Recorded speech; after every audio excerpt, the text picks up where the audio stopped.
Bismillahirrahmanirrahim. Assalamualaikum warahmatullahi wabarakatuh. Alhamdulillahi rabbil alamin. Hamdan katsiran tayyiban mubarakan fih kama yuhibbu rabbuna wa yardah. Wa sallallahu wa sallama ala nabiyyina Muhammadin wa ala alihi wa ashabihi wa man sara ala nahjihi wa iktafa atharahu ila yaumiddin. Amma ba'd. Bapak-bapak, ibu-ibu, ikhwani fiddin, a'azakumullah. Alhamdulillah, kita bersyukur kepada Allah Subhanahu wa taala yang pada kesempatan pagi hari ini Allah Jalla wa ala memudahkan kita semuanya untuk bersama-sama duduk di majelis ilmu. Duduk kita ini kita berharap kepada Allah Subhanahu wa taala agar diterima menjadi amal soleh di sisi Allah Subhanahu wa taala. Dan semoga dengan kita duduk di majelis ini Allah Subhanahu wa taala turunkan ketenangan, rasa sakinah, dan juga Allah turunkan rahmat dan didatangi oleh para malaikat-malaikat rahmat. Dan semoga Allah Subhanahu wa taala memberikan kepada kita ilmu yang bermanfaat yang bisa kita amalkan dalam kehidupan sehari-hari, dan juga ketika kita berada di masjid yang kita cintai ini, Masjid Al-Amanah. Semoga Allah Subhanahu wa taala memberkahi masjid kita ini. Dan dalam kesempatan kali ini insyaallah sebagaimana telah diumumkan, kita akan membahas tentang apa, Pak? Temanya apa? Adab-adab imam dan makmum dalam salat berjamaah. Ya, sebagaimana kita ketahui semuanya bahwasanya kita sebagai orang Islam, orang muslim wajib melaksanakan salat berjamaah atau wajib melaksanakan salat 5 waktu. Ya, Allah Subhanahu wa taala menetapkan hal itu kepada Nabi kita Muhammad sallallahu alaihi wasallam dalam hadis-hadis yang sangat banyak. Rasulullah sallallahu alaihi wasallam menjelaskan tentang 5 waktu tersebut. Pertanyaannya, ada atau tidak, Pak, dalil dari Al-Qur'an tentang waktu salat 5 waktu? Ada enggak, Pak? Penetapan 5 waktu bagi sholat yang wajib yang kita laksanakan di dalam Al-Quran, ada atau tidak? Ya, ada atau tidak, Pak? Gimana? Ada atau tidak? Ilmunya belum sampai. Baik. Baik, ada, Pak. Jawabannya apa? Ada dalil dari Al-Quranul Karim yang menjelaskan tentang 5 waktu sholat yang wajib ini. Nah, sholat 5 waktu yang wajib ini di surat yang sebenarnya kalau acara-acara pernikahan itu kita sering mendengar, Pak. Ayat ini sering dibacakan, ayat sebelumnya dan setelahnya. Kalau yang ayat pernikahan biasanya apa, Pak, ayatnya? Wa min ayatihi an khalaqa lakum min anfusikum apa? Azwajan litaskunu ilaiha wa ja'ala bainakum mawaddatan wa rahmah inna fi dzalika laayatin liqaumin yatafakkarun. Nah, kalau itu di ayat berapa, Pak?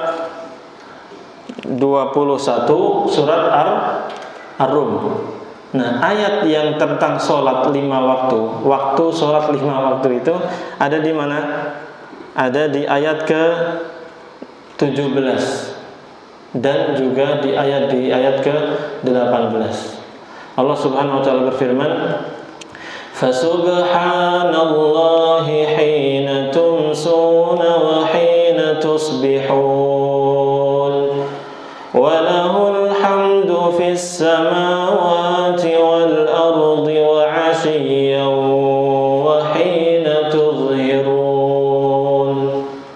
Sering dengar ayat ini, Pak? Kalau pernikahan, Pak, biasanya dibacain. Nih ayat ini di surat apa tadi? Ar-Rum ayat 17 sampai 18. Allah Subhanahu wa taala berfirman, "Fasubhanallah." Maka maha suci Allah, yani bertasbihlah kepada Allah Subhanahu wa taala hina tumsuna, ketika kalian berada di sore hari, wa hina tusbihun, dan ketika kalian berada di pagi hari. Walahul hamdu fis samawati wal ardi, wa 'ashiyan wa hina tudhhirun. Dan bagi Allah Subhanahu wa taala segala puji di langit dan di bumi. Artinya Allah Subhanahu wa taala ini dipuji oleh penduduk langit dan juga penduduk bumi.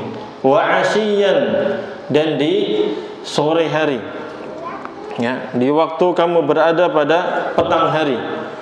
Wa hina tudhhirun, dan kalian juga bertasbih memuji Allah Subhanahu wa taala di waktu siang, di waktu salat zuhur. Ya. Kalau dari terjemah sendiri masih belum kelihatan waktunya. Betul atau tidak, Pak? Nah, makanya kita kalau membaca ayat-ayat Al-Qur'an itu kita lihat apa? Tafsirnya. Bagaimana penjelasan Nabi sallallahu alaihi wasallam tentang ayat ini?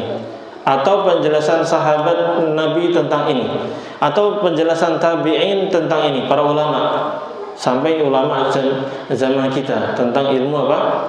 Tafsir. Makanya dalam memahami agama ini kita pakai Al-Quran dan hadis Nabi SAW, tapi pemahamannya ini harus berdasarkan pemahaman para ulama yang ditulis sama mereka dalam kitab-kitab tafsir, sehingga pemahaman kita apa? Akan lurus. Karena kita ini berislam, ingin Islam yang benar, jalan yang benar. Karena agama Islam sudah merupakan agama yang paling benar. Cuman ketika kita hidup di tahun 1444 ini, kan jauh masanya dari masa siapa? Nabi Muhammad SAW. Sehingga kita pengen tahu Islam yang murni seperti apa. Ya tadi kembali kepada Al-Quran dan hadis Nabi SAW, tapi pemahamannya yang benar, pemahaman yang telah dipahami oleh para sahabat, para tabi'in dan tabi'ut tabi'in. Nah, berkaitan dengan ayat ini disebutkan dalam tafsir Imam Al-Baghawi. Allah Subhanahu wa taala berfirman, "Fasubhanallahi hina tumsuna wa hina tusbihun." Maknanya adalah hendaknya kalian bertasbih mensucikan Allah Subhanahu wa taala. Akhirnya salatlah kalian ketika kalian berada di sore hari, yaitu melaksanakan sholat maghrib dan sholat isya. Al-masa itu maknanya sore hari yang setelah apa? Tenggelam matahari. Kalau menurut tafsir ini, jadi sholat maghrib dan juga sholat isya. Wa hina tusbihun, dan ketika kalian berada di pagi hari, sholat apa, Pak? Subuh. Kemudian walahul hamdu fis samawati wal ard, dan penduduk bumi, langit dan bumi, kata Ibnu Abbas, makna ayat ini penduduk langit dan penduduk bumi semuanya bertasbih kepada Allah Subhanahu wa taala, memuji Allah Subhanahu wa taala, ya, dan melaksanakan salat kepada Allah Subhanahu wa taala ketika wa asyiyan, sallu lillahi asyiyan, yakni salat al-asr. Itu di sore hari, yaitu ketika melaksanakan salat asar. Wa hina tuzhirun, dan hendaknya kalian melaksanakan salat ketika masuk waktu zahirah, waktu zuhur. Ini berapa waktu jadi disebutkan? Maghrib, isya, subuh, kemudian zuhur dan asar. 5 waktu disebutkan dalam Al-Quranul Karim, dan berdasarkan tafsir apa tadi? Imam Al-Baghawi rahimahullah ta'ala. Dan Abdullah bin Abbas radhiyallahu anhu pernah berkata pernah ditanya oleh Nafi' bin Al-Azraq, "Wahai Abdullah bin Abbas, hal tajidu salawatil khamsa fil Quran?" Wahai Abdullah bin Abbas, apakah Anda mendapati keterangan tentang salat 5 waktu di Al-Quran? Abdullah bin Abbas ini, Pak, terkenal dengan habrul ummah, ulamanya umat ini. Dan beliau didoain oleh Nabi Muhammad SAW apa? Allahumma faqihhu fid din wa 'allimhu ta'wil.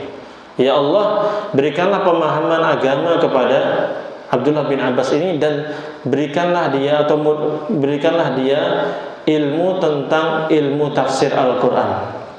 Yang paling paham tentang apa? Tafsir Al-Quran itu Abdullah bin Abbas radhiyallahu anhu. Dan beliau menjawab apa? Iya, saya dapati ada ayat yang berkaitan dengan sholat apa? 5 waktu. Itu apa ayat apa tadi, Pak? Surat Ar-Rum ayat 17 sama 18. Beliau kemudian membacakan ayat tersebut. Fasubhanallahi hina tumsuna wa hina tusbihun wa lahul hamdu fis samawati wal ardi wa 'ashiyyan wa hina tuzhirun.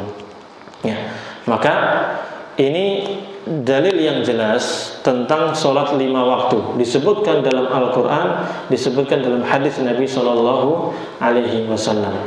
Sehingga seorang muslim wajib melaksanakan sholat tersebut. Kalau laki-laki wajib melaksanakan sholatnya di mana? Masjid. Perempuan boleh di masjid, tapi lebih utama di rumah. Tapi kalau di masjid boleh nggak? Boleh. Nabi SAW mengatakan, la tamna'u ima Allahi masajid Allah. Kalau ada ibu-ibu yang mau ke masjid, jangan kalian larang. Jangan kalian larang hamba-hamba Allah yang wanita, yang perempuan untuk mendatangi masjid.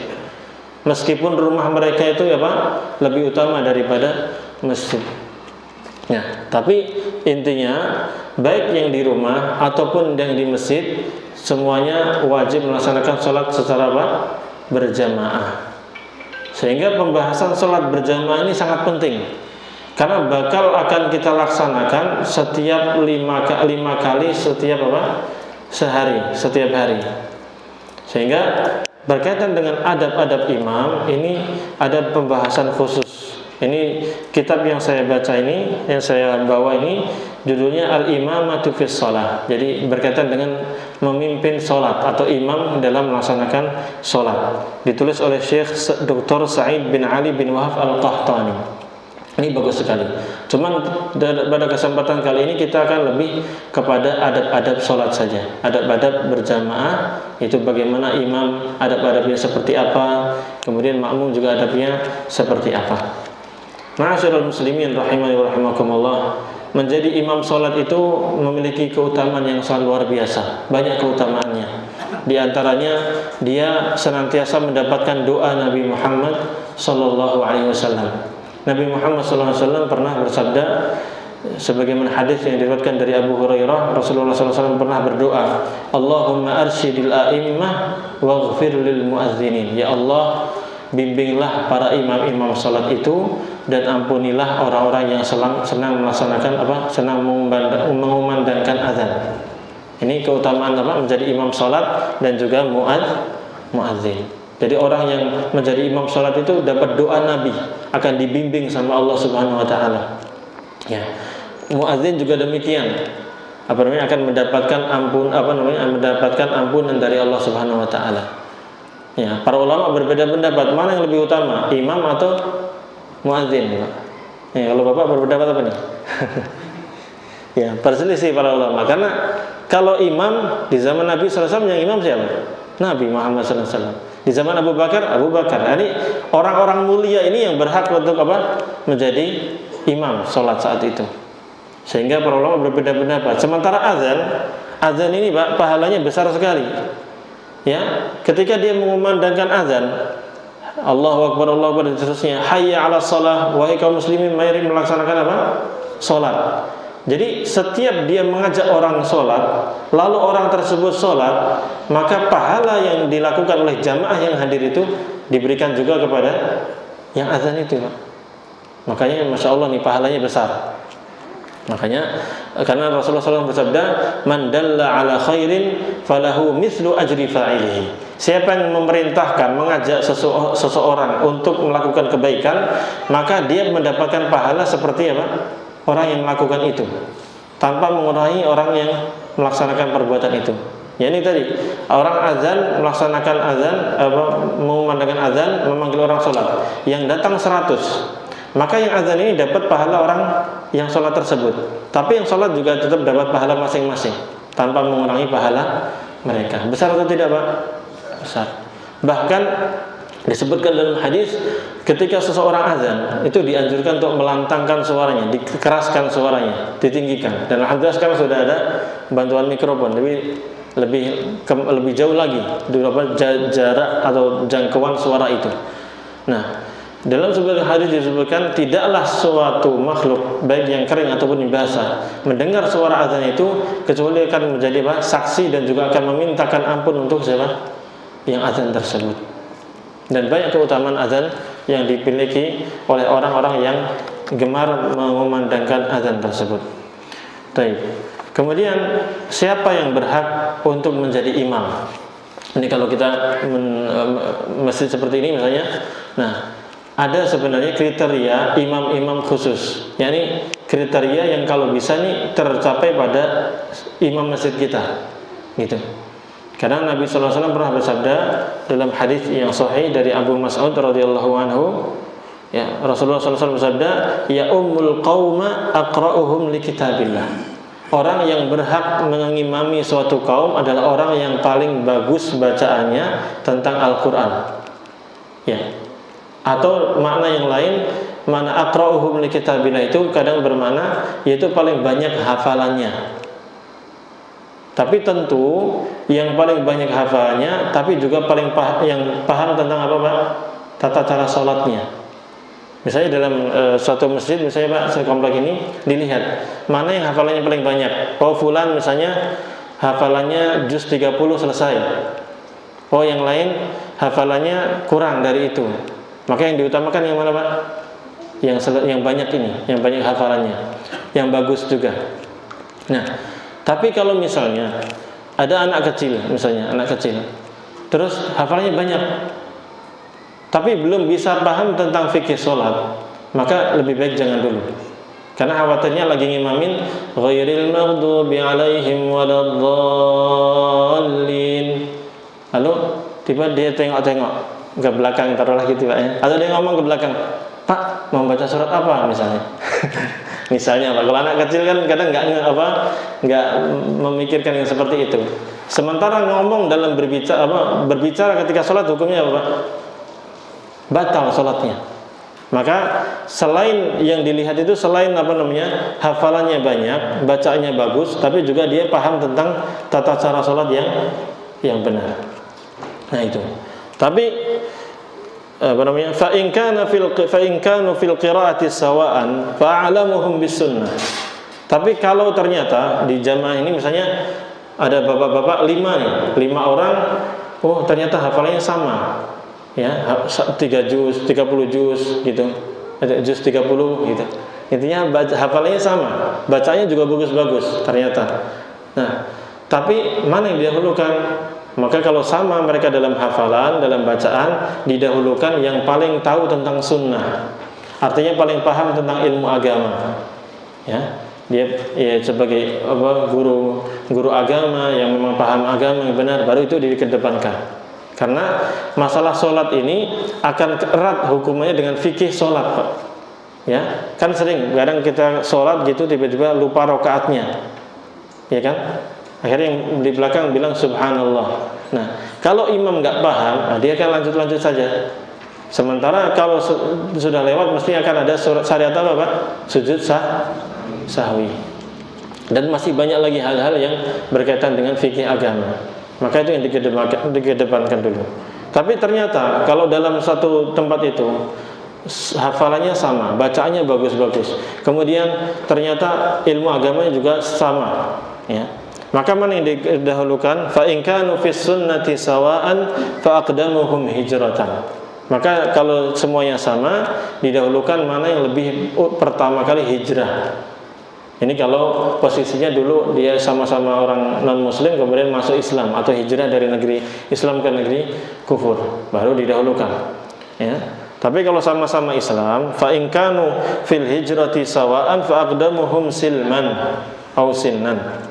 Tapi kalau sama hijrahnya bareng-bareng, ya, maka didahulukan mana yang lebih dahulu masuk Islam, atau mana yang lebih tua, baru yang ukuran apa? Tua. Oh ternyata fulan ini umurnya 70 tahun, yang bapak yang kedua 60 tahun. Ya udah dahulukan yang 70 tahun.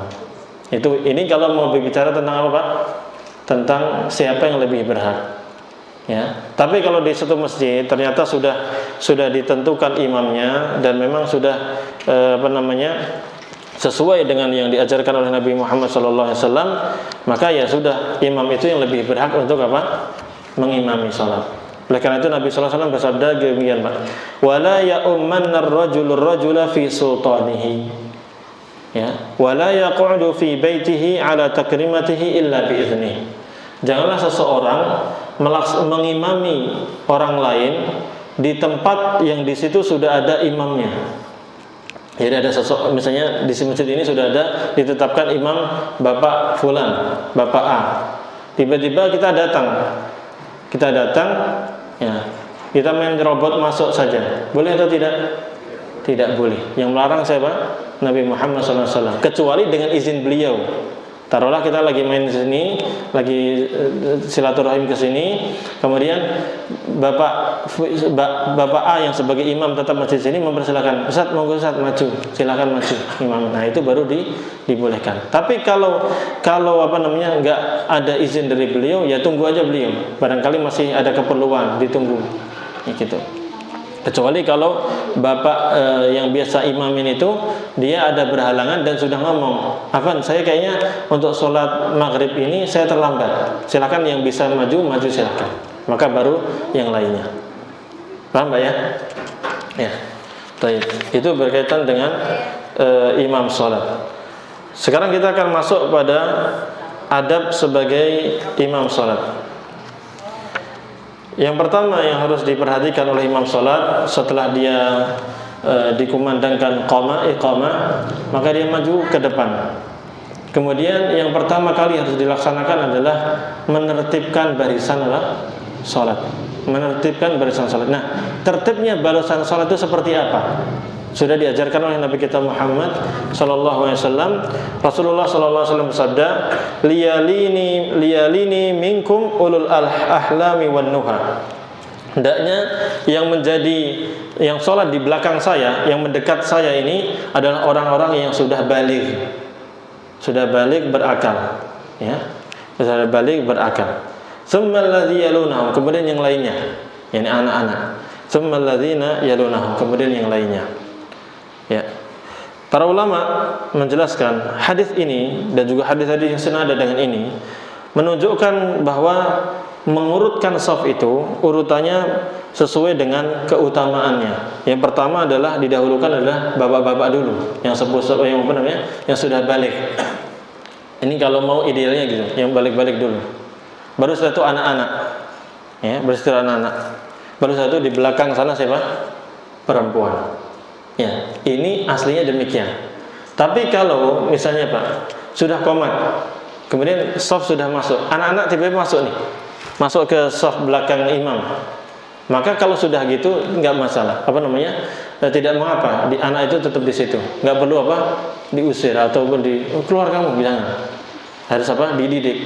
Dan kita sebenarnya berharap bahwasanya anak-anak ini kalau bisa tetap dibolehkan untuk berada di masjid, tapi tetap harus dijaga adab-adab membawa anak, ya, karena anak ini yang akan kita harapkan generasi setelahnya.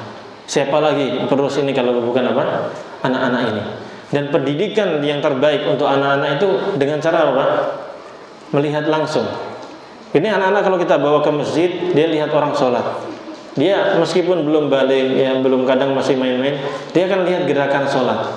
Kadang dia dengarkan imam baca Al-Fatihah, lama-lama hafal. Ini luar biasa sebenarnya pendidikan masjid ini dijadikan sentral pendidikan masyarakat ini luar biasa. Dari anak-anak kita dididik untuk ke masjid sholat, tapi tetap harus memperhatikan adab-adabnya. Diajak ke masjid dengan syarat kalau ke masjid tapi Abah ajak ke masjid tapi jangan teriak-teriak, jangan mengganggu. Kita lagi sholat, kita berada di rumah Allah, gitu. Diingatkan, diajarkan, sehingga terbentuk dalam diri anak-anak ini cinta ibadah. Sehingga generasi muda di masa depan itu akan cemerlang, rajin ibadah. Masalah dunia dia hebat, masalah agama hebat. Nah, itu yang kita harapkan. Ya, jangan sampai masjid ini kosong dari anak-anak muda, kosong dari anak-anak. Ya. Di antara sebabnya kadang tadi kita lihat anak-anak ke masjid, kita marah-marahin, kita teriak-teriakin, akhirnya anak takut untuk ke masjid, sehingga nanti gedenya ya nggak bakal ke masjid, ya. Tapi hendaknya kita bawa aja ke masjid anak-anak, nggak apa-apa, boleh, tapi tetap dirapikan, dijaga oleh orang tuanya, demikian. Nah, kemudian ketika makmum itu kan kadang kita sholat berjamaah, kadang banyak, kadang sedikit. Kalau posisi sholatnya itu makmum itu makmumnya 2, imamnya 1, gimana Pak posisinya? Kalau makmumnya itu 2, imamnya satu, berarti dua-duanya itu berada di belakang. Ya, satu imam di depan. Pertama, saya urutannya ntar ya. Idza kana al-ma'mum wahidan. Kalau makmumnya satu, bagaimana? Fa innahu yaqifu ala yaminil imam. Maka makmumnya itu di depan, di sebelah kanannya imam. Dan tepatnya sejajar, Pak. Tidak mundur, tidak maju, sejajar saja. Rapat, ya. Karena hadis Ibnu Abbas radhiyallahu anhu, beliau juga demikian. Ya. Nanti akan disebutkan. Namun kalau makmumnya itu dua, ya, maka dua-duanya berada di belakang. Ini kalau laki-laki semua ya, lagi bicara laki-laki semua belakang. Karena hadis Jabir bin Abdullah radhiyallahu anhuma, ya, di mana beliau bercerita waktu itu bersama dengan Jabbar bin Sakhr, Nabi SAW pernah menjadikan sholat bersama dua orang ini. Maka Rasulullah SAW menjadikan dua orang itu di belakang beliau. Ini dua-duanya rapat, tapi Nabi SAW berada di depan. Wa in kanat imra'atan wahidah waqafat khalfar rijal. Nah, sekarang orangnya laki-laki ada 3. Sehingga satu di depan, imamnya di depan, makmumnya 2 di belakang. Perempuan ada 1 lagi. Gimana, Pak? Di belakang laki-laki. Sebagaimana hadis Anas radhiyallahu anhu, fa aqamani an yaminihi wa aqama al-mar'ata khalfana. Ketika Rasulullah SAW menjadi imam bagi Anas, waktu itu 1 orang, Anas sendiri, kemudian ada ibunya atau seorang wanita, nggak disebutkan di sini. Maka Anas bin Malik ditaruh di mana? Di sampingnya Rasulullah SAW, sejajar di samping kanannya, dan perempuan berada di belakang. Ini posisinya. Ya. Kalau misalnya makmumnya itu 2 perempuan dan 1 laki-laki, nah, maka seperti yang hadis tadi sebenarnya, imam sampingan sama makmum 1, makmum sebelah mana? Kanan, perempuannya di belakang. Ini posisinya seperti itu, Pak. Ya. Kemudian ketika sudah ditata shofnya, maka dirapikan dengan cara apa? Diluruskan dan dirapatkan. Dan alhamdulillah sekarang pandemi sudah sudah tidak ada, Pak, ya. Dianggapnya tidak ada. Kemudian PPKM PPKM sudah dicabut juga sepertinya. Iya, betul, Pak. Ya. Artinya sudah bisa sempurna lagi kita melaksanakan rapat shaf tersebut. Kalau dulu waktu masa pandemi ada perbedaan pendapat kan gitu. Ada yang bilang tetap rapat, ada yang bilang sesuai protokol gitu. Tapi sekarang semua insya Allah sudah sepakat, semuanya bisa melaksanakan sunnah ini, yaitu sunnah meluruskan dan merapatkan shaf ketika melaksanakan sholat. Jadi ditempelkan kakinya dengan kaki saudaranya, bahunya dengan bahu saudaranya. Hadis yang memerintahkan tersebut adalah hadis dari An-Nu'man bin Bashir. Beliau pernah bercerita, saya mendengar Rasulullah SAW bersabda, la tusawwunna sufufakum aw la yukhalifunnallaha baina wujuhikum. Sungguh hendaknya kalian meluruskan dan merapatkan shaf-shaf kalian, atau kalau tidak nanti wajah kalian akan dibuat berselisih oleh Allah Subhanahu wa taala.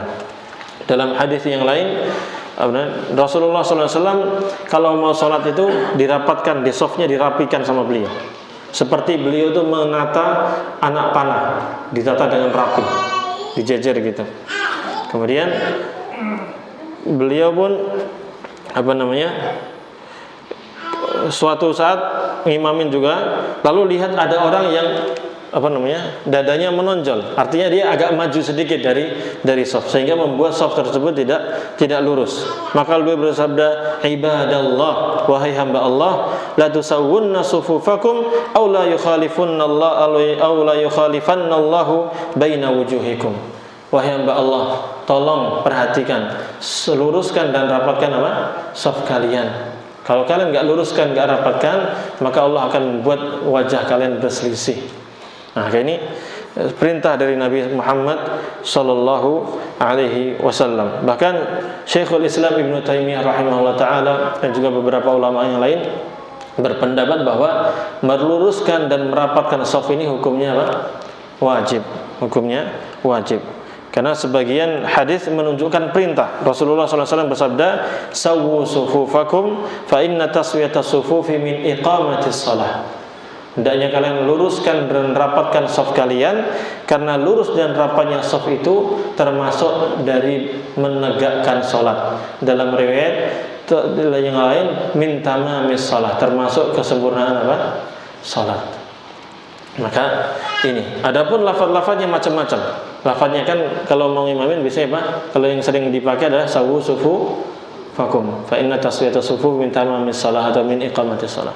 Tapi banyak lafaz yang lain, ya, yang intinya adalah memerintahkan untuk luruskan dan dirapatkan shafnya. Jadi Rasulullah SAW kadang bersabda, aqimus sufufakum wa tarasu, mohon diluruskan dan dirapatkan shaf kalian. Ini hadisnya sahih, diriwayatkan oleh dari Anas bin Malik radhiyallahu anhu. Kadang sawwu sufufakum fa inna taswiyatas sufufi min iqamatis shalah. Dalam riwayat lain, sawwu sufufakum fa inna taswiyatas saffi min tamamis shalah. Dan masih banyak lafaz yang lainnya. Tapi intinya kita sebagai imam hafalkan salah satunya aja, Pak.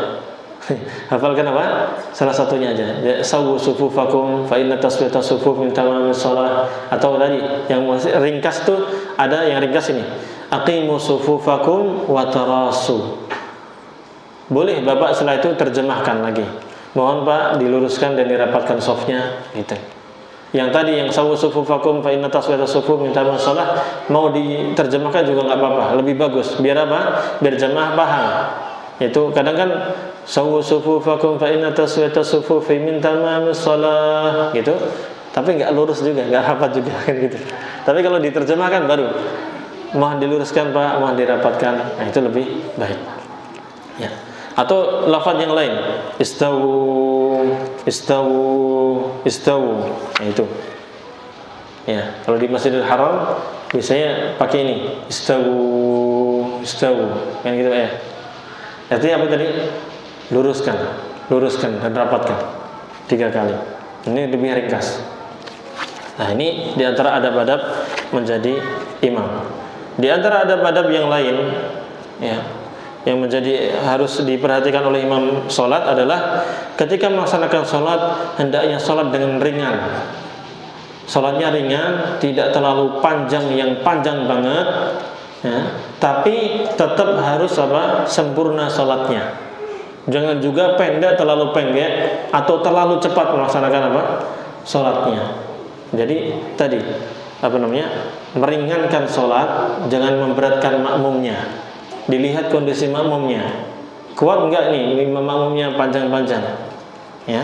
Karena Rasulullah SAW pernah bersabda, idza amma ahadukumun nas falyukhaffif. Apabila salah seorang di antara kalian menjadi imam, memimpin manusia untuk melaksanakan sholat, falyukhaffif, hendaknya diringankan sholatnya. Hendaknya dia meringankan sholatnya. Fa inna fihi mus-saghira wal kabira wal dha'if wal marida wa dal hajah.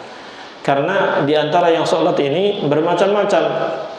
Ada anak-anak, ada orang sudah tua. Kalau lama-lama ya kesemutan juga Pak ya.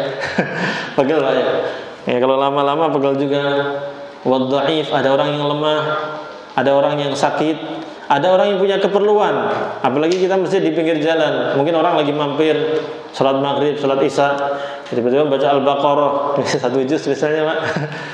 Ya orang kesusahan, waduh ini kok nggak selesai ini gitu misalnya. Padahal ntar lagi mungkin dia ada acara yang dia harus hadirin atau apa, atau dia ada keperluan. Nah ini kan perlu diperhatikan. Fa idza shalla wahdahu falyusalli kaifa syaa. Nah baru kalau sholat sendiri monggo silahkan, mau sholat mau berapa jam monggo silahkan. Tapi kalau lagi ngimamin tolong perhatikan apa? Makmumnya. Ya ini harus diperhatikan. Dan pernah sahabat yang mulia Mu'adz bin Jabal radhiyallahu anhu, beliau pernah bermakmum bersama Rasulullah SAW salat isya waktu itu. Nah, setelah bermakmum dengan Rasulullah SAW salat isya, beliau pulang ke kaumnya menjadi imam saat itu di kaumnya. Lalu di salat isya, Mu'adz bin Jabal radhiyallahu anhu baca surat Al-Baqarah, Pak. Surat Al-Baqarah itu kalau dihitung-hitung itu 2,5 juz. Halamannya berapa Pak? 80-an ya kayaknya. Berapa halaman gitu? Itu banyak Pak. Ya, itu lumayan. Bapak baca 1 juz saja mungkin 1 jam ya. Baca ini, apalagi berdiri sambil sholat. Bagainya luar biasa. Maka di riwayat yang lain disebutkan, maka ada orang yang nggak kuat akhirnya, dan dia punya keperluan mau pergi, kok panjang sekali, akhirnya dia keluar dari shaf sholat lalu dia pergi. Nah, orang ini ketahuan kalau dia keluar dari shaf sholat tersebut, sehingga para sahabat pun sebagian menuduh, wah munafik ini, gitu. Tapi orang ini juga mengadu kepada Rasulullah SAW, sehingga sampailah berita ini kepada Rasulullah SAW. Lalu Mu'adz dipanggil, dan Nabi SAW marah kepada Mu'adz bin Jabal radhiyallahu anhu dan mengatakan, ya Mu'adz, afattanun anta, au fatinun anta. Wahai Mu'adz, apakah kamu mau menguji manusia, akan menimbulkan fitnah di antara manusia, wahai Mu'adz? Ya, ini ditegur, jangan panjang-panjang kalau ngimamin. Diperhatikan masyarakatnya seperti apa. Ya, falaula sallaita bisabbih isma rabbikal a'la wasyamsi wadduhaha wal laili idza yaghsha. Ya, kalau antum mau, kalau ngimamin itu apalagi salat Isya, itu baca aja sabbih isma rabbikal a'la, surat apa Pak? Al-A'la. Lumayan pendek itu. Wasyamsi wadduhaha, surat Asy-Syams, atau wal laili idza yaghsha, surat Al-Lail. Lumayan durasinya pendek itu. Tidak terlalu apa? Berat. Ya, tapi juga tidak terlalu ringkas banget. Kenapa? Fa innahu yusalli wara'akal kabiru wad-dha'ifu wadzul hajah. Karena yang sholat di belakang antum itu adalah ada orang-orang tua, anak muda, anak-anak kecil, anak-anak kecil, ada juga yang punya apa? Keperluan. Maka ini harus diperhatikan bagi kita semua yang menjadi imam.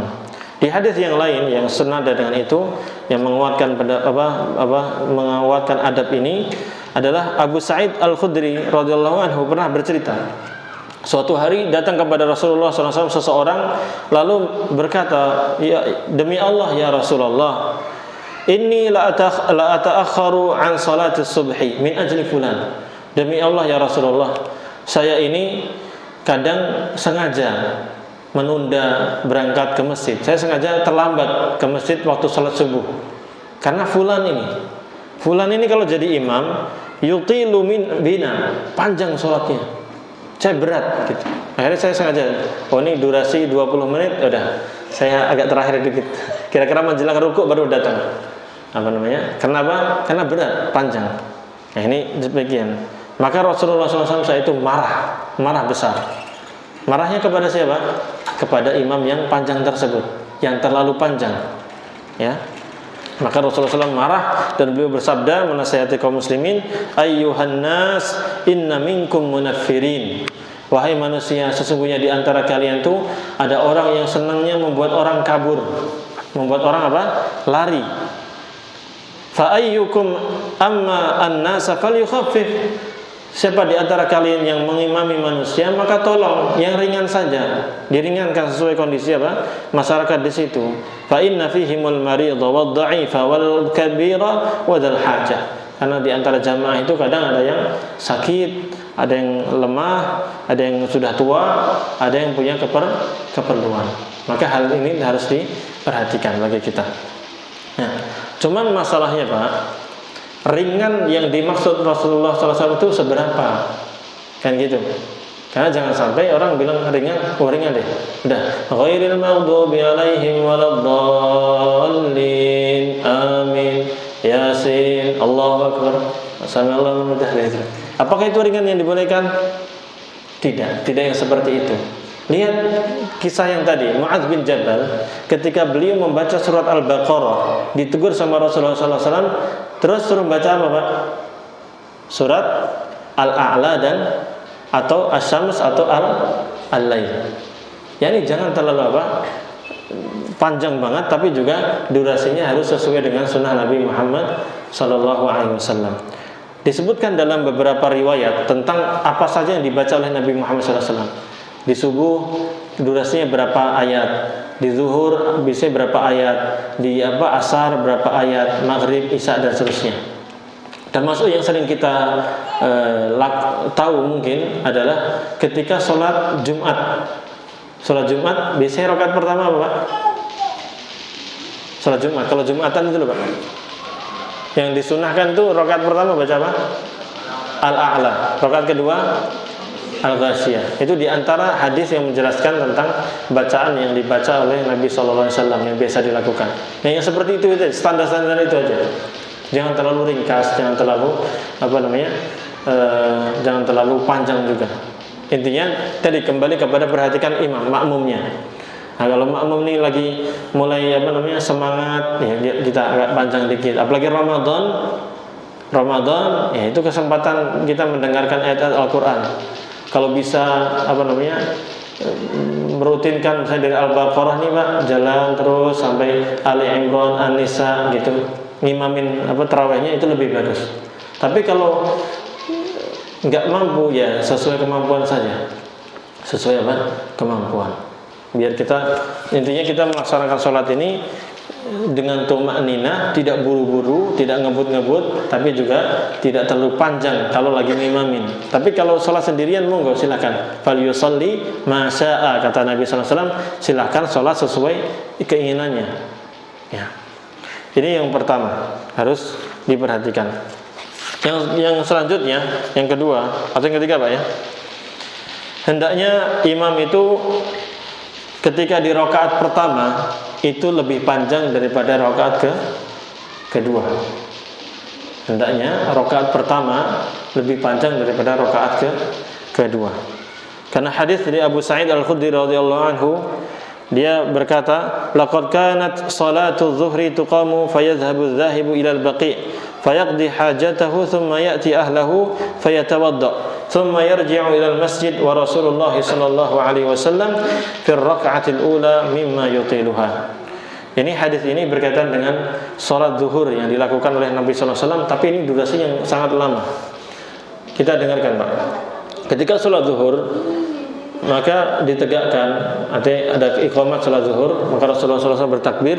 Ada orang yang batal, dia mau buang air besar atau buang air kecil, lalu dia pergi ke tanah baqi, ya, ke tanah untuk buang air besar atau buang air kecil. Lalu dia pergi ke rumahnya untuk wudu, lalu dia balik ke masjid. Berapa durasinya Pak kira-kira? Nih Pak, misalnya lagi komat, Bapak kebelet, kan nggak boleh kita melaksanakan sholat dalam keadaan menahan kencing atau buang air besar. Makanya hendaknya dibuang dulu. Maka ini sahabat ini keluar, kemudian buang air besar di sana di kakus, kemudian setelah itu ke rumahnya wudu, berangkat ke masjid lagi, masih mendapati rakaat pertama. Berarti panjang atau pendek? Panjang Pak. Tapi rakaat selanjutnya lebih ringan daripada rakaat pertama. Ini poinnya. Nah, dalam masalah ini, kalau misalnya Pak ada dua permasalahan, kita mau milih yang mana ini? Maksudnya kan tinggal dipilih surat-suratnya. Misalnya rakaat pertama sabbihisma rabbikal a'la, rakaat kedua al-ghasyiyah. Nah, sebenarnya aslinya itu misalnya yang lebih banyak ayatnya atau lebih banyak kadang ayat itu ada yang pendek, ada yang panjang. Itu yang lebih banyak bacaannya lebih lama itu di rakaat pertama, yang lebih pendek itu di rakaat kedua. Tapi kalau perbedaannya sedikit, seperti surat Al-A'la sama Al-Ghasyiyah itu bedanya sedikit Pak. Kalau Al-A'la itu ayatnya jumlahnya berapa? Itu 19 Al-A'la. Al-Ghasyiyah jumlahnya berapa? 22. Ini bedanya masih sedikit, ini enggak masalah kata para ulama. Kalau ini enggak masalah. Bagian juga ada hadisnya. Tapi kalau perbedaannya jomplang, misalnya terlalu jauh banget, misalnya rakaat pertama dia baca inna a'tainakal kautsar gitu misalnya Pak. Rakaat kedua bacanya Al-A'la, kan jauh banget itu. Ya atau tidak? Ini yang nggak boleh. Yang boleh ya tadi yang pertama mestinya Al-A'la, yang kedua baru inna a'tainakal kautsar. Nah seperti itu. Yang kedua yang dibolehkan kalau beda itu ketika sholat khauf, sholat ketika dalam medan peperangan. Ini pembahasannya agak dalam, agak lama nanti. Cuman intinya sholat khauf itu Pak, sholat khauf itu kan sholatnya misalnya 2 rakaat ya, 2 rakaat. Nah, kita sebagai imam gini. Jadi jamaah itu dibagi 2. Salat khauf itu terjadi ketika peperangan, Pak. Kita lagi perang nih, tembak-tembakan, lalu tiba waktu salat, kita mau salat. Nah, seperti apa caranya? Seperti ini. Jadi ini imam salat dengan satu kelompok dibagi 2 kan, pasukan dibagi 2. Nah, salat 1 rakaat bersama kelompok ini, kemudian kelompok yang lain jaga biar tidak kena apa? Serangan musuh. Ini kelompok yang kedua ini dia menghadapi musuh. Nah, setelah 1 rakaat imam tetap duduk. Yang ini jamaah yang pertama ini menyempurnakan lagi 1 rakaat. Lalu yang kelompok pertama sudah selesai sholatnya 2 rakaat, balik ke menghadapi musuh. Yang kelompok kedua tadi yang tadi menghadapi musuh balik ke mana? Posisi imam sholat. Paham gak, Pak? Belum. Jadi gini, gimana? Kan perang ngadep sana terolah gitu ya. Kemudian kita mau sholat, maka pasukan itu tentaranya dibagi 2. Yang satu menghadapi musuh, yang satu sholat bersama imam, gitu. Nah, ketika sholat bersama imam ini cuma 2 rakaat karena diringkas, dikosor. Ya, 2 rakaat. Jadi 1 rakaat bersama imam. Tapi imam setelah 1 rakaat itu duduk saja, nggak salam, karena bakal nunggu pasukan yang kedua. Maka yang pasukan pertama menyempurnakan, jadi berdiri lagi sholat, kemudian selesai mereka salam pergi. Gantian, yang pasukan yang kedua itu datangin imam dan sholat di belakang imam. Nah, imam kemudian menyempurnakan 1 rakaat. Karena imam tadi sudah 1 rakaat, tinggal 1 rakaat lagi. Tapi ngimamin pasukan yang kedua tadi. Nah, selesai 1 rakaat, imam salam. Lalu ini menyempurnakan 2 rakaat. Paham, Pak, caranya? Nah, dalam kondisi seperti ini nggak perlu pakai sunnah yang ini. Karena rakaat pertama itu bagi kelompok yang pertama. Rakaat pertama imam bagi kelompok yang pertama. Tapi rakaat kedua itu adalah rakaat pertamanya kelompok kedua. Sehingga nggak ada bedanya gitu maksudnya. Nah, dalam seperti nggak masalah. Tapi kalau normal-normal saja, itu tadi sunnahnya adalah yang pertama durasinya lebih panjang daripada yang kedua. Dan ini sebenarnya, Pak, ini fungsinya diantaranya lebih panjang itu untuk nunggu imam yang nunggu makmum yang terlambat. Masbuk kan, biar nggak masbuknya banyak nih, panjangin dikit aja, Pak. Nah, ini perlunya imam juga harus memperhatikan itu. Ya. Nah, sekarang kalau jumlah rakaatnya itu adalah 4 atau berapa? 3 maghrib ya. Maka rakaat yang 1-2 itu lebih panjang daripada rakaat yang 3 atau 4. Ini sunnahnya. Ini seperti ini. Jadi intinya dari awal panjang, yang kedua lebih pendek, yang ketiga lebih pendek, yang keempat lebih pendek. Seperti ini durasinya. Ya, karena hadis Jabir bin Samurah di mana Sa'ad berkata kepada Umar bin Khattab radhiyallahu anhu, "Inni la usalli bihim salata Rasulillah sallallahu alaihi wasallam." Sesungguhnya saya akan benar-benar salat, mengimami masyarakat seperti yang dilakukan oleh Rasulullah sallallahu alaihi wasallam. Fa amuddu fil awwalaini wa ahdhifu fil ukhrayaini wa la alu maqtadaitu bihi min salati Rasulillah sallallahu alaihi wasallam. Saya akan salat mengimami mereka sesuai dengan yang diajarkan oleh Rasulullah SAW. Caranya gimana? Yaitu saya akan panjangkan rakaat yang pertama dan kedua, ya, dan saya akan ringkas yang ketiga dan keempat. Lagian kalau rakaat pertama sama kedua kan pakai apa, Pak? Al-Fatihah sama surat. Rakaat ketiga sama kedua apa? Ketiga sama keempat cuman apa? Al-Fatihah saja. Sebagian ulama berpendapat boleh juga ditambah bacaan Al-Quran yang lain juga boleh. Tapi seandainya orang pakai Al-Fatihah saja sudah mencukupi. Kemudian yang keempat atau kelima, mura'atu maslahatil ma'mumin bi syarti alla yukhalifas sunnah. Jam berapa? Jam berapa? Hendaknya imam itu memperhatikan kondisi makmumnya. Kondisi makmumnya seperti apa diperhatikan. Maksudnya gimana? Yaitu ketika azan dan berkumandang. Ya, kapan mau qomat, lihat jamaahnya.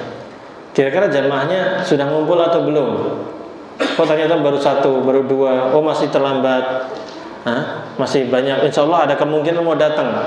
Kecuali kalau insya Allah kalau sini makmur Pak ya, insya Allah pada rutin ke masjid insya Allah. Mungkin kalau di daerah tertentu azan nih, azan ditunggu 5 menit nggak ada yang datang, 10 menit nggak ada yang datang, 20 menit nggak ada yang datang. Akhirnya dia sholat sendiri. Kalau kondisi sini kalau kondisi seperti itu ya gimana lagi. Tapi kalau kondisi memang masyarakat sudah rutin ke masjid, biasanya ramai gitu kan, ya udah ditunggu dulu. Ditunggu sampai jamaahnya berkumpul, baru kita mulai melaksanakan sholat. Ya. Inilah yang dilakukan oleh Rasulullah Shallallahu Alaihi Wasallam. Ya, Nabi Shallallahu Alaihi Wasallam itu kalau sholat memperhatikan masyarakat, ya para sahabat. Kalau mereka sudah berkumpul langsung ditegakkan sholat. Tapi kalau mereka ternyata belum berkumpul ya ditunggu lagi. Sebagaimana hadis dari Jabir bin Abdullah radhiyallahu anhu, dia mengatakan wal isya'u ahyanan wa ahyanan. Salat Isya itu kadang-kadang Nabi SAW mengakhirkan, kadang disegerakan. Yaitu apa? Idza ra'ahum ijtama'u ajjal. Kalau para sahabat sudah berkumpul, jamaah sudah kumpul sudah banyak, langsung beliau segera qomat.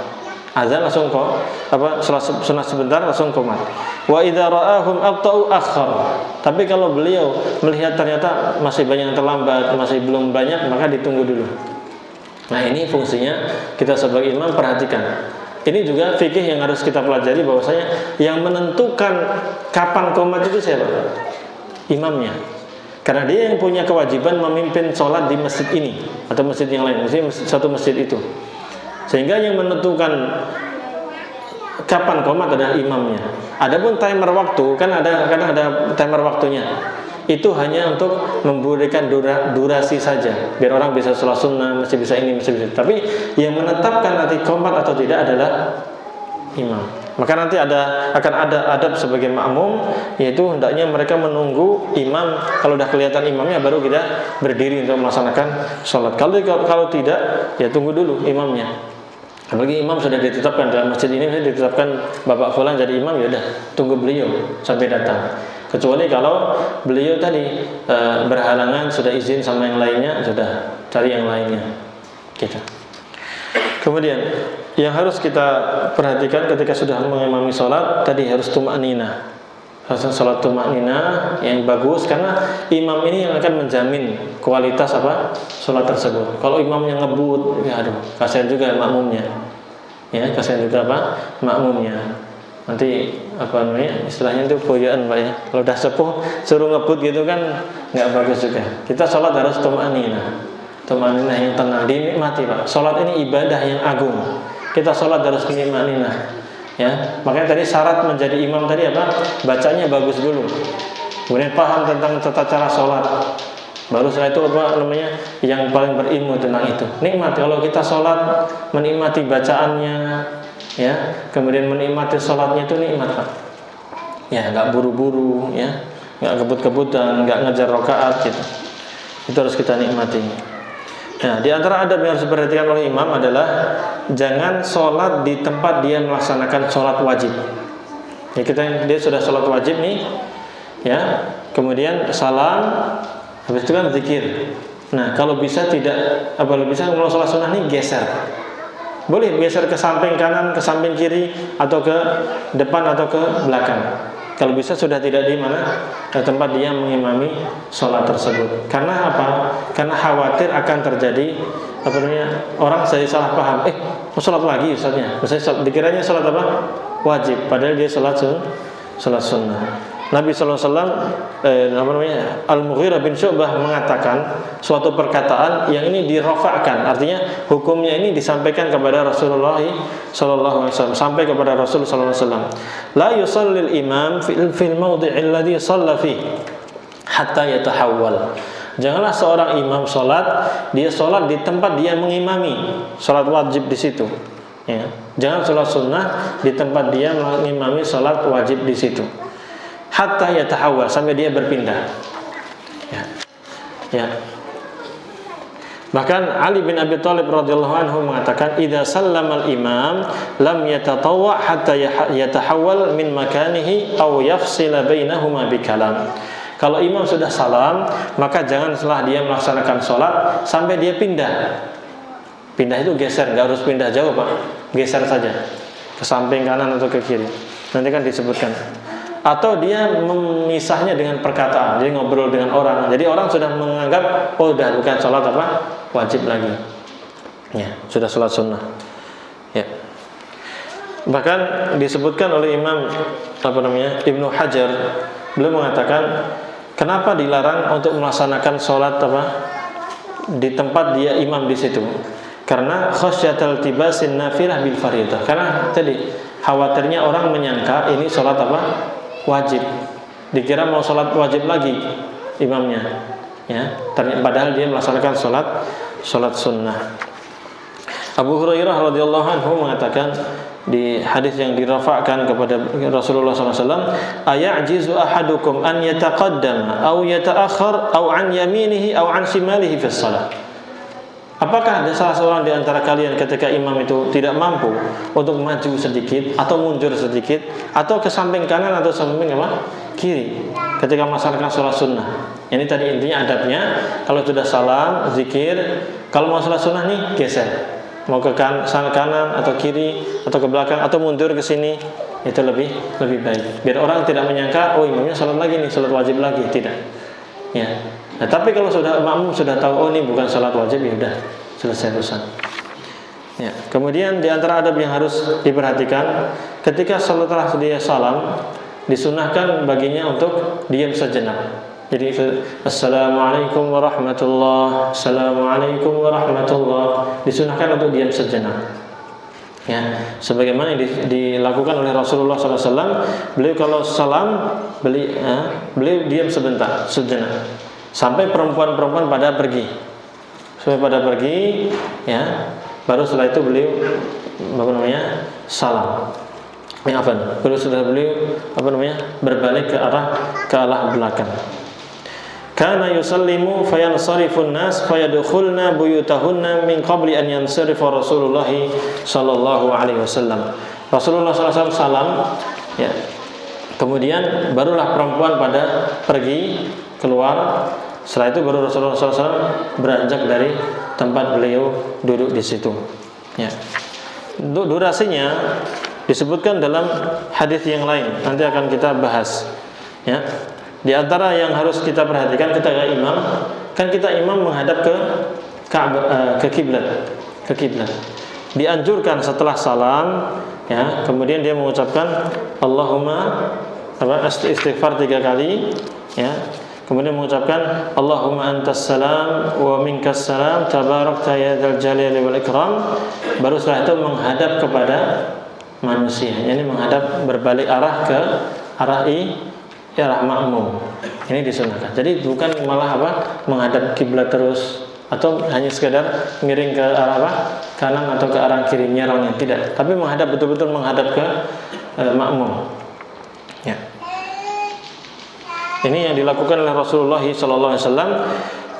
Kana Nabi sallallahu alaihi wasallam idza shalla salatan aqbala alaina biwajhihi. Rasulullah SAW itu kalau sudah melaksanakan sholat, sudah salam, maka beliau membalikkan tubuhnya dan menghadap kepada kami dengan wajah beliau. Nah, itu. Kemudian ketika misalnya dalam melaksanakan sholat, kan ada kunut. Misalnya di sholat tarawih itu ada sunnah kunut witir. Ketika kunut witir, tidak boleh seorang imam itu mengkhususkan doa untuk dirinya sendiri. Doa untuk dirinya sendiri. Maksudnya dia ketika doa itu Allahumma hdina fi man hadait, bukan Allahumma hdini. Apa bedanya? Kalau Allahumma hdina itu artinya apa? Ya Allah berikan hidayah kepada kami, banyak orang, berarti saya dan juga jamaah yang ada. Jangan sendirian. Ya Allahumma hdini, ya Allah berikan hidayah kepada saya. Kalau jamaah yang imam makmumin mengaminkan, tidak. Tapi Allahumma ighfir lana warhamna dan seterusnya. Ya Allah ampunilah kami, rahmatilah kami. Dia doanya dibuat jamak, jadi banyak orang, nahnu, ya, banyak orang. Ya, karena Rasulullah SAW bersabda, la yahillu lirajulin yu'minu billahi wal yawmil akhir an ya'umma qauman illa biiznihim. Tidak halal bagi seseorang yang beriman kepada Allah dan hari akhir untuk mengimami suatu kaum kecuali dengan izin mereka. Wala yahtassu nafsahu bida'watin dunahum, dan jangan pula dia mengkhususkan doa untuk dirinya sendiri sementara jamaahnya ditinggalkan. Fa'in fa'ala faqad khanahum. Kalau dia melakukan itu maka dia telah mengkhianati jamaahnya. Kemudian di antara adab menjadi imam adalah jangan sholat di tempat yang sangat tinggi. Ini mungkin nggak ada, wallah alam ya. Jadi maksudnya gini, imam itu di tempat tinggi banget, terus imam makmumnya di bawahnya. Tidak. Tapi masjid kita rata-rata apa? Sejajar ya. Sejajar. Tapi ini ada larangannya. Seandainya terjadi seperti itu tidak boleh. Ya. Baik. Kemudian di antara adab yang harus diperhatikan bagi imam adalah jangan dia melaksanakan sholat di satu tempat yang di situ dia tertutup dari semua makmum. Ada atau tidak seperti ini? Wallah alam, nggak tahu Pak ya. Jadi misalnya gini, ini kan ditutup nih, ada sitarnya nih Pak. Nah, imamnya di dalam sana, ditutupin sitar, lalu jamaah di sini. Ini tidak boleh, tidak diperbolehkan. Itu kalau terjadi ya nggak boleh. Ya. Lagian fungsinya apa juga ditutupin? Kalau malu ya bukan pada tempatnya, malu di situ. Ya. Kemudian selanjutnya, adab yang selanjutnya, la yutilul qu'ud ba'da salam mustaqbilal qiblah. Orang imam kalau sudah melaksanakan sholat, sudah salam, jangan lama-lama duduk menghadap kiblat yang tadi itu ya. Tapi hendaknya habis salam ya, kemudian baca istighfar 3 kali, Allahumma antas salam wa minkas salam tabarakta ya dzal jalali wal ikram, lalu menghadap ke jamaah. Menghadapnya langsung ke jamaah. Karena Rasulullah SAW melakukan hal itu, sebagaimana Aisyah radhiyallahu anha bercerita, kana Nabi sallallahu alaihi wasallam la yaq'udu miqdara ma yaqul Allahumma la yaq'udu illa miqdara ma yaqul Allahumma antas salam wa minkas salam tabarakta ya dzal jalali wal ikram, thumma yastaqbilu an-nasa biwajhihi kama taqaddama fi hadithi Samurah. Rasulullah SAW itu tidak pernah duduk menghadap kiblat ya, kecuali hanya beberapa saat saja. Jadi beliau setelah salam membaca istighfar 3 kali, lalu membaca Allahumma antas salam wa minkas salam tabarakta ya dzal jalali wal ikram, baru langsung menghadapkan badannya ke arah makmum ya. Kemudian sekarang Pak, kalau membalikkan tubuhnya, badannya ke makmum, nah ini pertanyaannya mau ke kanan atau ke kiri? Kan kalau membalikkan, kalau nggak ke kanan ke kiri Pak ya? Ya. Nah, ini yang mana? Maka ini bisa dua-duanya. Boleh sekali-kali ke kanan dan sekali-kali ke kiri. Dan ada riwayatnya tentang hal tersebut. Abdullah bin Mas'ud radhiyallahu anhu pernah mengatakan, "La taj'al ahadukum lisyaitani syai'an min salatihi yara anna haqqan 'alaihi alla yansarifa illa 'an yaminihi." Jangan sampai setan itu membisik-bisikkan hal yang menyesatkan kalian dengan membisikkan keyakinan yang tidak benar. Yaitu keyakinan apa? Keyakinan bahwa ketika sholat itu wajib baginya habis melaksanakan sholat untuk membalikkan tubuhnya ke arah makmum dari sisi mana? Kanan. Ya, ini jangan sampai beranggapan bahwa wajib bagi imam itu kalau mau membalikkan tubuhnya ke arah makmum ya harus dari kanan, jangan ke kiri gitu. Ini salah. Kenapa? Laqad ra'aitun nabiyya sallallahu alaihi wasallam katsiran yansarifu an yasarihi. Sungguh saya telah melihat Rasulullah SAW banyak memutarkan tubuhnya itu ke arah mana? Kiri. Ini satu riwayat ke kiri. Dalam riwayat yang lain dari Anas bin Malik radhiyallahu anhu, amma ana, beliau menyanggah, adapun saya, fa aktsaru ma raaitu Rasulullah sallallahu alaihi wasallam yansarifu an yamini. Yang sering saya lihat Rasulullah SAW itu kalau berbalik itu dari kanannya, bukan dari apa? Dari kirinya. Nah, para ulama yang di antara Imam Nawawi menjelaskan bahwasanya Memang Rasulullah SAW demikian, kadang ke kanan, kadang ke kiri. Dan para sahabat ini melihat sesuai yang biasa beliau lihat, temuin, sesuai dengan yang dia lihat. Jadi kadang sebagian sahabat melihat Rasulullah itu ke kanan, maka dia bilang Rasulullah itu ke kanan kalau beloknya. Sahabat yang lain bilang enggak, ke kiri, enggak ke kanan. Akhirnya gitu. Akhirnya intinya boleh dua-duanya. Mau dari beloknya ke arah kanan boleh, ke kiri juga boleh. Kemudian yang harus kita perhatikan, ketika kita menjadi imam sholat, hendaknya kita menjadikan sutrah di depan sholat kita. Sebenarnya nggak cuma imam, Pak, makmum pun kalau mau sholat sunnah itu harus apa? Ada sutrah. Sutrah itu apa? Pembatas melaksanakan sholat. Nah, batasannya gimana, Pak? Jadi batasannya dia sholat gitu, di depannya itu harus ada sesuatu. Bisa tembok, bisa pula tas boleh, atau kursi itu juga boleh. Intinya tingginya itu setinggi ini, sehasta, Pak, ya, sehasta tingginya kalau bisa.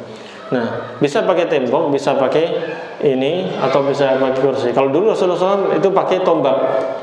Kalau lagi di luar ya, bukan di bangunan. Kalau di bangunan sudah ada tembok, alhamdulillah. Maka kalau sholat sunnah, bapak-bapak juga demikian kalau bisa. Karena ini Rasulullah SAW bersabda gini, Pak. Idza shalla ahadukum falyusalli ila sutrah wal yadnu minha.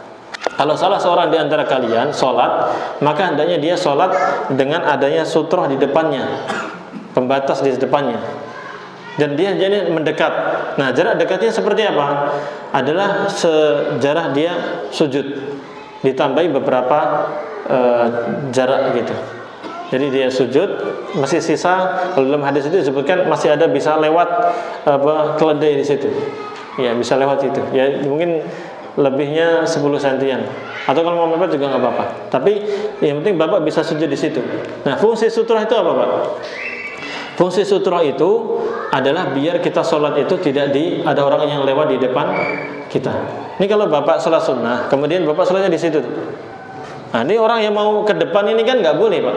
Dilarang kita melewat di depan orang yang melaksanakan sholat. Bahkan disebutkan dalam hadis, kalau kita lagi sholat nih, laki-laki lah sholat, kemudian lewat wanita yang sudah balik, batal sholatnya. Atau lewat disebutkan anjing atau atau keledai hitam itu. Nah, itu sholat itu ada beberapa hal yang kalau dilewat ke kita batal kita sholatnya. Nah, kalau ada orang, kita lagi sholat, kemudian ada orang lewat di depan kita, boleh kita untuk menahannya, ya. Dan orang ini mestinya tidak kemudian melanjutkan perjalanannya, mestinya dia muter ke sana. Karena nggak boleh kita sholat di depan orang, kita lewat di depan orang sholat. Karena itu kita harus pakai sutra. Kalau mau sholat sunnah maju, atau pakai kayu atau apa gitu bisa. Pakai tas Bapak bisa. Itu untuk sutra. Nah, imam sholat juga harus pakai sutra. Nah, tapi kalau tempat kita kan sudah ada tembok, ya cukup sudah. Nggak usah pakai kayu atau apa. Cukup pakai tembok. Yang penting tidak ada orang yang di depannya. Nah, tapi gini, Pak. Kalau tadi kita sholat sendirian, kita sudah pakai sutra, ada orang lewat, kita harus halangin. Jangan sampai dia lewat di depan kita. Tapi kalau imam sudah pakai sutra, ya kan, imam pakai sutra, maka makmum sudah nggak pakai sutra lagi. Sehingga kalau Bapak misalnya ini kan sholat rame gitu ya, baik Jumat ataupun tarawih rame, Bapak batal di sini, Bapak di shaf pertama batal, padahal batal di waktu masih sholat. Boleh nggak Bapak lewat di tengah-tengah gini? Boleh tidak, Pak? Kan ya boleh ya. Kenapa? Karena sutrahnya adalah imam. Sudah cukup imamnya pakai sutra. Adapun makmum nggak pakai, sudah.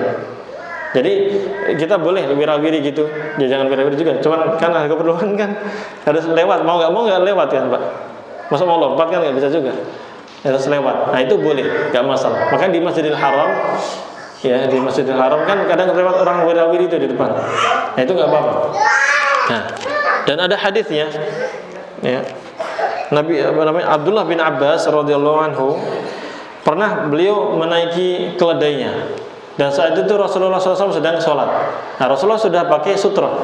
Nah, Abdullah bin Abbas itu lewatin di shaf. Setelah itu beliau baru turun.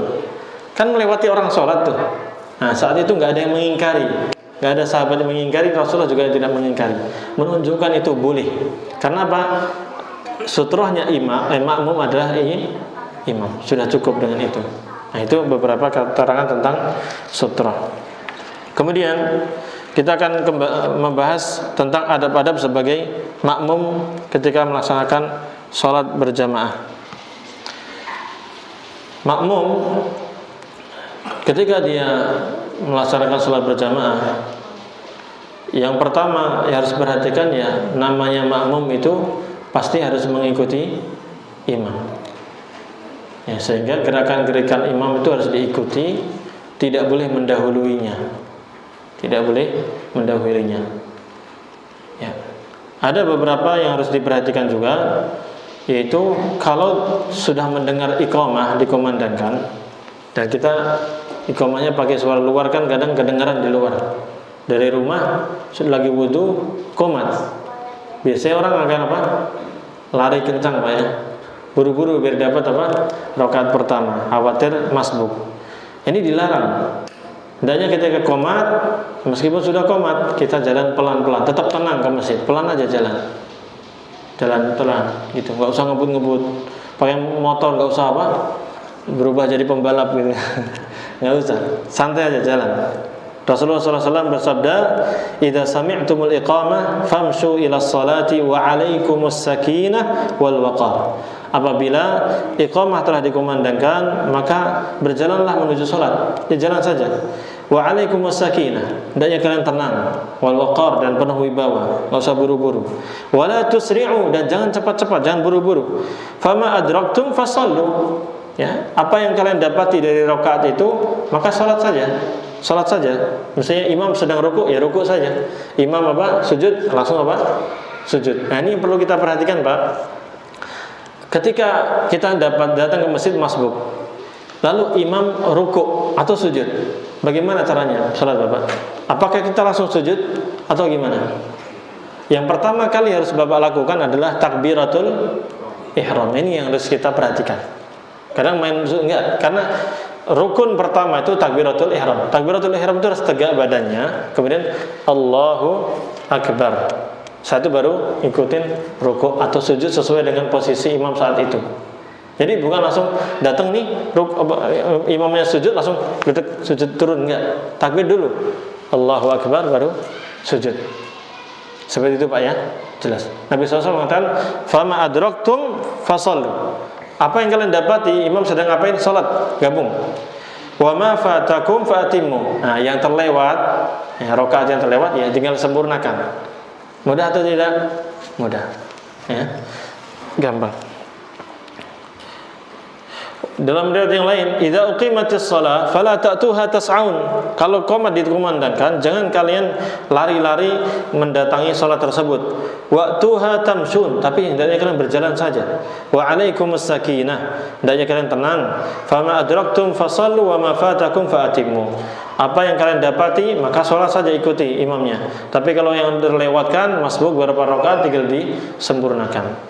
Nah, sekarang kalau pertanyaannya, ya gimana Ustaz? Enggak enak masbuk. Ya udah, tinggal dikondisikan sebelum sholat, siap-siap dulu. Sebelum azan kan sudah ada timernya, azannya jam berapa, sudah ada, ya siap-siap sebelumnya. Datang sebelum azan kalau bisa, itu lebih baik. Dan ada keutamaan luar biasa Pak, disebutkan dalam hadis yang hasan ya. Rasulullah SAW bersabda gini, "Man shalla lillahi arba'ina yawman yudriku takbiratul ihram, takbiratul ula ma'al imam." Ya. Apa ya? Kutibat lahu bara'atun minan nar wa bara'atun minan nifaq. Barang siapa yang melaksanakan sholat karena Allah, ikhlas karena Allah Subhanahu wa ta'ala, dia sholat berjamaah bersama imam selama 40 hari ya, 40 hari ya, bersama imam, yudrikut takbiratal ula, tapi dia mendapatkan takbir yang pertama ya. Bisa atau tidak Pak? Wah, luar biasa, ini lumayan perjuangan Pak. Maksudnya gimana tadi? Ya tadi datang kalau bisa sebelum qomat, sehingga dia datang di masjid sudah siap gitu, qomat langsung takbir bersama imam, Allahu Akbar. Nah, dapatin takbir pertama ini Ya, selama berapa tadi Pak? 40 hari kali 5 waktu. Wah, lumayan itu Pak. Nah, tapi kalau kita bisa seperti ini, konsisten selama 40 hari, kita dapat jaminan. Apa jaminannya? Jaminan dibebaskan dari neraka dan jaminan dibebaskan dari sifat kemunafikan. Luar biasa Pak. Kita kemarin waktu pandemi, banyak orang pengen selamat dari apa? Covid. Sehingga masker dipakai, ini dipakai, pokoknya steril. Nyentuh aja nggak mau, dilap terus semuanya. Nah, itu usaha kita untuk selamat dari Covid, Corona. Nah, sekarang bagaimana usaha kita untuk selamat dari neraka? Sementara neraka ini lebih dahsyat daripada Covid. Siksa Pak, bukan ini kita dibakar. Bukan sekedar nggak bisa nyium bau, bukan sekedar nggak bisa tidur, batuk flu, atau tenggorokan sesak nafas, nggak cuma itu, disiksa kalau di neraka. Nah, kita pengen selamat dari neraka tersebut. Di antara caranya ini, sholat tepat waktu. Kalau bisa sebelum komas sudah datang, dapat takbiratul ihram pertama bersama imam. Kalau bisa dulu ini sampai berapa tadi? 40 hari berturut-turut. Sehari, 2 hari istiqomah, 4 hari terus sampai 40 hari. Kalau bisa seperti ini, dapat jaminan tadi. Selamat dari neraka, selamat pula dari sifat kemunafikan. Nah, ya. Kemudian adab yang harus diperhatikan bagi makmum, yaitu jangan sampai dia rukuk sebelum masuk ke dalam shaf. Maksudnya gimana? Qomat, sudah qomat, imam sedang sholat, lalu dia rukuk. Imamnya rukuk maksudnya. Dia datang, imamnya rukuk. Wah, daripada saya nggak dapat, kan dihitungnya satu rakaat itu kapan Pak? Kalau dapat rukuk 1 kan ya. Nah, kalau sudah i'tidal sudah nggak dapat rakaat yang itu. Nah, biar dia tidak biar dia ketinggalan 1 rakaat, dia langsung di pintu gitu dia langsung Allahu Akbar, rukuk dia. Setelah itu i'tidal dia jalan. Boleh atau tidak seperti ini? Nggak boleh Pak. Ini pernah terjadi di zaman Nabi Muhammad SAW, yaitu Abi Bakrah. Ya. Dia pernah sholat tadi, mendapati Rasulullah SAW sholat, terlambat tapi dia Abu Bakrah ini. Kemudian Rasulullah sedang rukuk, maka dia pun di luar masjid rukuk dia. Setelah itu dia jalan. Ya, dengan asumsi biar masih dapat satu rakaat yang rukuk tadi. Maka setelah Rasulullah SAW menegur beliau dan beliau mengatakan zadakallahu hirsan wa la ta'ud. Semoga Allah Subhanahu wa taala tambah semangat antum. Antum udah semangat masyaallah luar biasa. Tapi jangan diulang yang seperti ini. Artinya apa? Tidak diperbolehkan. Kemudian di antara adab sebagai makmum adalah jangan berdiri makmum itu sampai imam itu udah datang. Ya kadang kalau yang pakai timer gitu, imamnya belum datang, tapi makmum sudah baris rapi. Ini tidak boleh.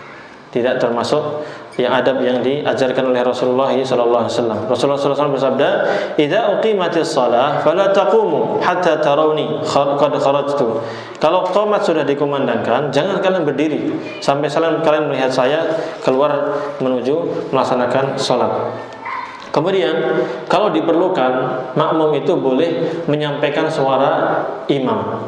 Misalnya suara imamnya kecil, sementara makmumnya banyak, maka boleh baginya untuk mengulangi lafaz yang dibaca oleh imam. Misalnya gini, imamnya Allahu Akbar, kita sementara berjamaah banyak, kita teriak Allahu Akbar, menyampaikan suara imam.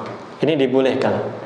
Sebagaimana Abu Bakar radhiyallahu anhu pernah melakukan hal itu di masa Rasulullah SAW waktu sakit. Kemudian ketika imam mengucapkan sami'allahu liman hamidah, maka di sini penulis berpendapat bahwa yang benar makmum itu membaca Rabbana walakal hamd. Tapi memang sebagian ulama berpendapat nggak apa-apa membaca sami'allahu liman hamidah juga. Tapi di sini dikuatkan ketika imam membaca sami'allahu liman hamidah, maka makmum cukup membaca Rabbana lakal hamdu atau Rabbana walakal hamdu atau zikir lain yang diajarkan oleh Nabi Muhammad SAW. Intinya di sini tidak mengucapkan sami'allahu liman hamidah. Karena hadis yang menyebutkan bahwa idza qala sami'allahu liman hamidah faqulu rabbana lakal hamdu. Apabila imam mengucapkan sami'allahu liman hamidah, maka hendaknya kalian mengucapkan rabbana lakal hamdu. Nah, sekarang kalau imam ternyata terlambat, tapi terlambatnya terlalu lama. Ya tadi durasinya kok sudah ditunggu 5 menit, sudah mestinya waktunya qomat kok nggak datang, ditelepon nggak diangkat, nggak ada keterangan. Maka gimana? Maka boleh bagi makmum untuk memilih siapa di antara mereka yang berhak untuk menjadi imam. Ya, dikedepankan, oh bapak silakan maju. Nah itu nggak masalah. Ini karena terlambat, sangat terlambat. Tapi kalau masih bisa ditunggu, ternyata lagi siap, lagi di kamar mandi misalnya, lagi wudhu, ya ditunggu saja. Karena yang berhak imamin siapa? Imam tetap situ. Imam tetap situ. Apabila qomat dikumandangkan, ini yang sering terjadi, maka jangan melaksanakan sholat kecuali sholat yang wajib. Kadang kita lagi sholat sunnah, ya tiba-tiba qomat. Apa yang harus kita laksanakan? Apakah kita lanjutkan atau tidak? Maka langsung batalkan saja, langsung kita gabung melaksanakan sholat wajib. Makanya hendaknya kita perhatikan kalau mau sholat sunnah, dilihat mesti lama atau tidak. Kalau tinggal 1 menit ya udah, nanti aja. Nggak usah sholat sunnah, karena sebentar lagi akan iqamah. Karena Rasulullah SAW bersabda, "Idza uqimatis shalah fala salata illa al-maktubah." Kalau salat telah ditegakkan, iqamah salat wajib telah ditegakkan, maka tidak boleh salat kecuali salat yang wajib. Kemudian di antara adab makmum, ya, hendaknya dia tadi sama seperti imam. Ketika melaksanakan salat nih, mau salat sunnah, pindah geser sedikit. Ya, ini lebih utama, dan pendapat ini lebih kuat. Ya, geser sedikit ke kanan sedikit atau ke kiri sedikit atau mundur atau pindah. Ya. Kemudian hendaknya dia ketika menjadi makmum jangan pergi sebelum imamnya berbalik arah tadi. Kan imam tadi dianjurkan apa? Habis salam dia melaksanakan membaca istighfar 3 kali, kemudian Allahumma antas salam wa minkas salam tabarakta ya dzal jalali wal ikram, langsung balik ke arah makmum. Nah, makmum tidak boleh beranjak dari tempat duduknya sebelum imamnya balik tadi, memutar arah ke arah makmum tadi. Kenapa? Karena khawatirnya nanti imam tersebut, oh ya saya lupa tadi, kayaknya rakaatnya kurang 1, akhirnya dia sholat lagi. Sementara makmum sudah keluar masjid, kan gitu. Atau imam mau menyampaikan apa yang kita tidak tahu. Ya.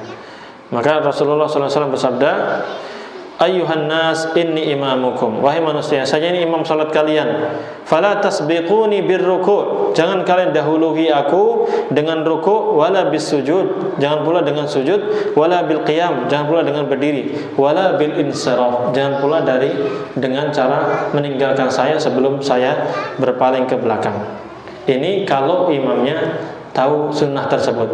Tapi kalau imamnya belum tahu sunnah untuk membalikkan arah ke makmum, tapi dia menghadap ke Ka'bah ke kiblat terus, ya gimana lagi? Ini nggak masalah kalau seperti antum langsung sudah zikir langsung mau berdiri untuk sholat sunnah atau mau keluar masjid juga nggak apa-apa. Tapi kalau imam yang menerapkan sunnah, yaitu dengan cara dengan cara habis salam mengucapkan zikir sedikit tadi langsung balik ke arah ke makmum. Nah, setelah balik arah ke makmum atau mau keluar juga nggak masalah, itu dibolehkan. Kemudian ini kasusnya kalau masjid itu banyak tiang-tiangnya, boleh atau tidak kita sholat di antara tiang-tiang tersebut? Tidak dibolehkan, kecuali kalau ada keperluan. Kecuali kalau ada keperluan. Karena Rasulullah SAW pernah menegur hal tersebut. Anas bin Malik radhiyallahu anhu mengatakan, "Qad kunna nattaqi hadza ala ahdi Rasulillah sallallahu alaihi wasallam." Sungguh kami dulu menjauhi tiang-tiang ini di zaman Nabi Muhammad SAW. Artinya ketika membuat shaf itu tidak di antara tiang-tiang tersebut. Bahkan Qurrah mengatakan, "Kunna nunha." Dulu kami dilarang. Ya, kalau para sahabat mengatakan kami dulu dilarang, berarti siapa yang melarang? Rasulullah SAW. Apa dilarang dari apa? Dari membuat shaf antara tiang-tiang yang ada di masa Rasulullah SAW. Bahkan kami diusir darinya. Ya. Ya, kecuali kalau ada keperluan. Nah, kalau kondisi masjid seperti kita ini, gimana lagi kondisinya memang nggak memungkinkan, tetap harus terputus dengan apa? Tembok ini. Nggak masalah. Wallahu a'lam bishawab. Jadi nggak masalah ini bapak-bapak, misalnya sini kan Jumat penuh atau lagi ada kajian penuh, kemudian sholat sementara di belakang, di luar gimana? Ya udah, softnya sesuai dengan garisnya, nggak apa-apa. Terhalangi dengan tembok ini juga nggak masalah.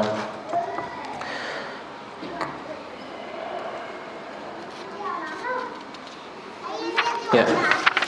Kemudian di antara adab-adab yang diperhatikan oleh makmum adalah hendaknya dia ketika mendapatkan masbuk masuk ke imam, maka sholat saat imam kondisi seperti apapun dia sholat gitu. Seperti tadi sebenarnya. Nah, ini harus kita perhatikan karena dulu Anda pernah mendapati orang-orang ketika misalnya masbuk, Pak, misalnya masbuk ya, imam sedang sujud. Nah, dia ini biasanya apa? Takbir, sholat sendiri nih, tapi cepat. Rukuk sendiri, i'tidal sendiri, baru sujud bersama imam. Ini nggak benar. Bukan seperti itu yang diajarkan sama Nabi SAW. Tapi kondisinya imam seperti apa, kita masuk di situ. Jadi misalnya imam sujud langsung Allahu Akbar, ya takbiratul ihram kita langsung sujud. Nggak usah baca Al-Fatihah, baca ini nggak usah. Nah, nanti yang kurang rakaatnya baru disempurnakan.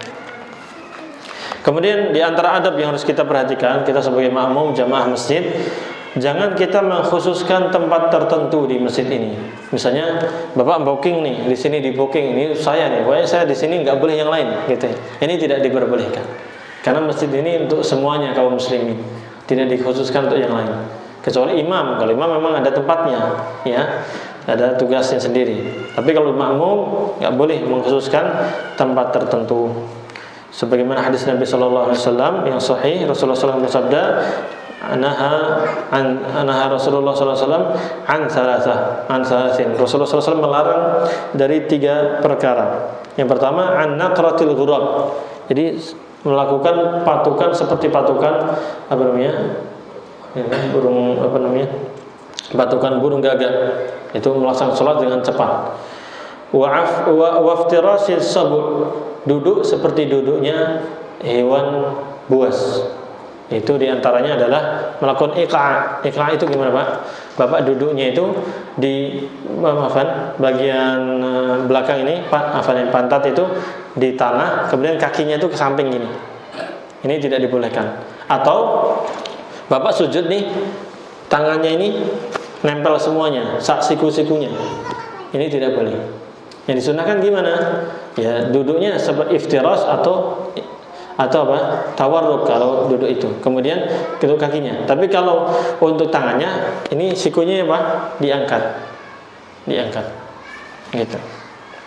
Ya, selebihnya nanti bisa dicari di sifat salat Nabi Sallallahu Alaihi Wasallam. Kemudian boleh bagi bagi makmum untuk mengoreksi imamnya.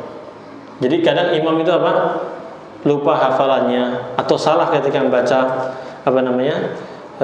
salat tersebut, bacaan tersebut, atau dia lupa rakaatnya. Sering atau tidak, Pak? Yang namanya imam juga manusia, kadang lupa. Sudah 2 rakaat mestinya tahiyatul tasyahud awal, kok dia malah berdiri. Maka di sini imam boleh mengucapkan apa? Subhanallah.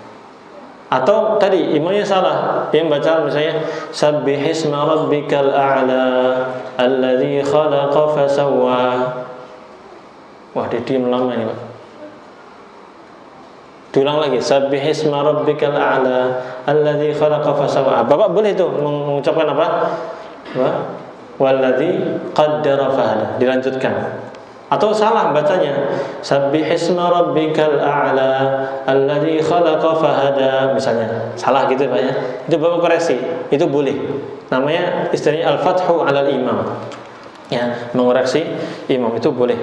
Dan Rasulullah SAW pernah waktu itu lupa suratnya, keliru dalam membaca ayat.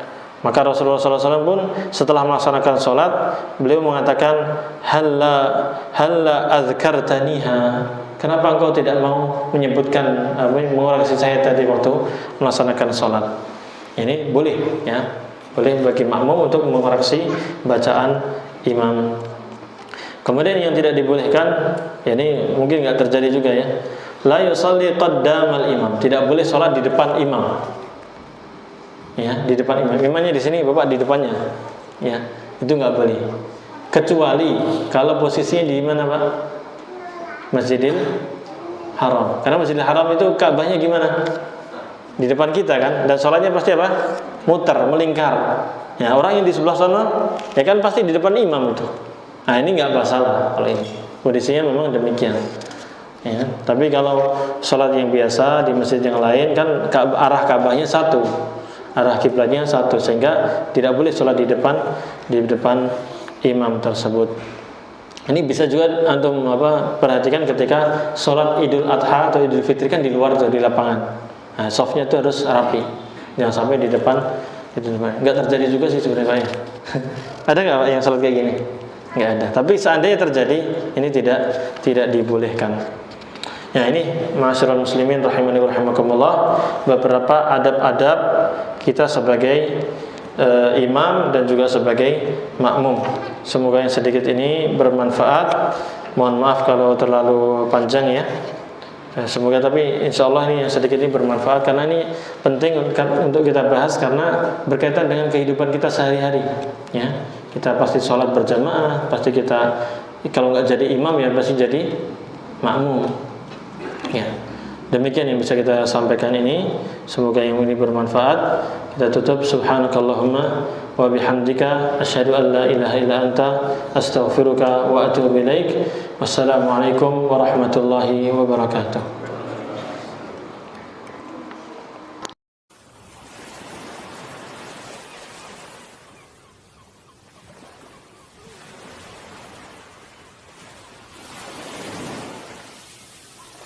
قل هذه سبيلي أدعو